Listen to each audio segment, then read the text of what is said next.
कि 15,000 जो शिकायतें हैं उनके ऊपर कार्रवाई क्यों नहीं हो रही है। चुनाव आयोग कहां सो रहा है, कौन सी नींद में सो रहा है चुनाव आयोग, ये पूरा देश जानना चाहता है। भीमराव अंबेडकर ने भारत के संविधान में सबसे बड़ा हक और अधिकार दिया है, वोट डालने का अधिकार, और जब उस वोट डालने के अधिकार में ही धांधलेबाज खाली जेल में है, कौन उसके लिए आवाज उठाता है? कोई आवाज से निवेदन है कि खुल के सामने आके मुखर होकर ईवीएम को लेकर आवाज उठाएं। चल रही हैं, आप कैसे देख रहे हैं इस भ्रांतियों को, या सुप्रीम कोर्ट की कोई गाइडलाइंस है ईवीएम को लेकर? देखिए, पहली बात तो मैं आपको बता दूं कि जिसको ईवीएम को लेकर बोलना चाहिए वो तो चुप बैठे हुए और मुख्यमंत्री की शपथ ग्रहण समारोह में लगी हुई है। आप एक बात सोचिए, विपक्ष की सबसे बड़ी पार्टी कांग्रेस पार्टी के नेता राहुल गांधी को ईवीएम को लेकर आवाज उठानी चाहिए, क्यों नहीं बोलते हैं भाई ईवीएम को लेकर? एक बात मुझे बताइए कि आप जब कर्नाटक जीते, आपको उसी के बाद ईवीएम को लेकर सवाल खड़े करने चाहिए थे, लेकिन आज भी आप जब तेलंगाना जीत गए तो आपको यह कहना चाहिए था कि हम तेलंगाना के अंदर भी बैलेट पेपर से चुनाव कराने को तैयार हैं। आप साथ साथ मध्य प्रदेश, छत्तीसगढ़ और राजस्थान में भी इलेक्शन कराइए, क्यों नहीं कराते भैया? बाबा साहब भीमराव अंबेडकर ने भारत के संविधान में सबसे बड़ा हक और अधिकार दिया है, वोट डालने का अधिकार, और जब उस वोट डालने के अधिकार में ही धांधलेबाजी होगी तो एक बात मुझे बताइए, हमें पता ही नहीं चलेगा कि हमारा वोट कहां जा रहा है, तो फिर कैसे आप उसको कहिए कि निष्पक्षता के साथ हम अपने मुख्यमंत्री को चुन रहे हैं? बताइए ना आप मुझे। तो ये तमाम तरह की जो कंट्रोवर्सी है ईवीएम को लेकर, फिर ये कैसे फैल रही है? ये ईवीएम को लेकर कंट्रोवर्सी इसलिए फैल रही है और लोग इसलिए भी सवाल कर रहे हैं क्योंकि 15,000 शिकायतें जो हैं वो चुनाव आयोग के पोर्टल पर हैं। अब सबसे बड़ा सवाल यह खड़ा होता है कि जो 15,000 शिकायतें आई हैं वो निश्चित तौर पर देश और समाज के जागरूक नागरिक हैं। कुछ तो उसमें ऐसा होगा जो उन्होंने इलेक्शन कमीशन को शिकायत करी है, कुछ तो होगा।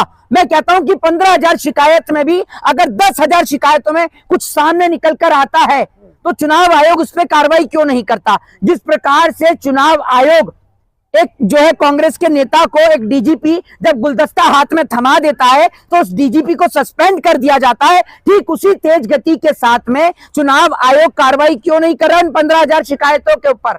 बताइए आप मुझे। और ऐसा नहीं है कि भैया मामला कोर्ट तक नहीं पहुंचा है, मामला कोर्ट में पहले भी ईवीएम का पहुंचा था और एक बार फिर भी बहुत सारी पीआईएल कोर्ट के अंदर दाखिल हुई है, ऐसा नहीं है कि नहीं हुई है निश्चित तौर पर बहुत सारे एडवोकेट्स के द्वारा पीआईएल दाखिल करी गई है और लोग ईवीएम पे सवाल। देखिए, मैं एक बात बताता हूं, ना मैं कांग्रेस पार्टी का सदस्य और ना मेरे पास भाजपा की सदस्यता, मैं किसी पार्टी का सदस्य होने के नाते नहीं, मैं as a individual, as a Indian होने के नाते, एज अ भारतीय होने के नाते मैं आपसे बोल रहा हूं कि देश का सबसे बड़ा अधिकार है वोट डालने का अधिकार। अगर इसमें हेरा फेरी होगी, बेईमानी होगी तो हम सवाल खड़ा करेंगे। आप वकील है ना जी, केस कर दीजिए चुनाव आयोग पे। मैं आपसे क्या कह रहा हूं कि कोर्ट के अंदर पीआईएल ऑलरेडी डली हुई है, पीआईएल कोर्ट के अंदर ऑलरेडी दाखिल है और उन पे कार्रवाई भी हो रही है। और सवाल तो यह खड़ा होता है कि 15,000 जो शिकायतें हैं उनके ऊपर कार्रवाई क्यों नहीं हो रही है?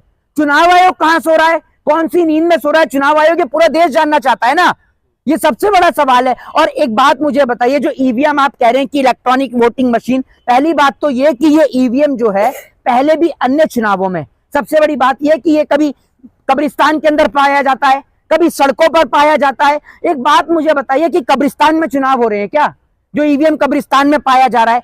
और बहुत सारे रिपोर्टर्स और मेरा खुद का, मैं आपको जो अपना अनुभव बता रहा हूं, मैं मध्य प्रदेश के अंदर गया और मेरे बहुत सारे पत्रकार साथी भी हैं जिन्होंने मध्य प्रदेश में ग्राउंड जीरो से रिपोर्टिंग करी। उनका भी यही कहना था कि मध्य प्रदेश में इम्पॉसिबल है सरकार का रिटर्न आना, और बहुत इम्पॉसिबल था वाकई में। और इतने बड़े मार्जिन से बीजेपी का जीत जाना बहुत सारे सवाल खड़ा करता है, बहुत सारे ईवीएम के ऊपर।